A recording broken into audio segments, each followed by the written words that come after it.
ആരാ വിളിക്കുന്ന ഫോണ്?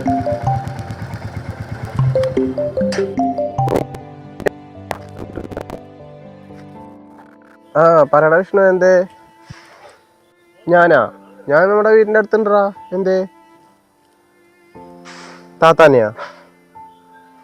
സലി താത്താനെ നീ പാവട്ടി വെച്ച് കണ്ടോ? ഇല്ല, ഞാനവിടെ ഇല്ല. ഓ, പാവട്ടിൽ വെച്ച് കണ്ടുന്നോ? ഇല്ലടാ, ഞാൻ വീട്ടിന്റെ അടുത്താണല്ലേ. അതിനൊന്നും അറിയില്ലടാ. എന്തായാലും ഞാനില്ല. അപ്പം ചിലപ്പോ ഉമ്മാന്റെ ഒപ്പൊക്കെ ആയിരിക്കും. ഉമ്മാനെ കണ്ടില്ലേ?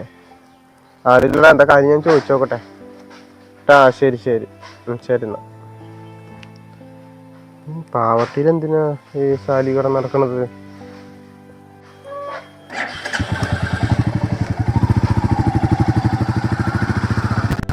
ഉമ്മ അവര് വന്നോണാവോ?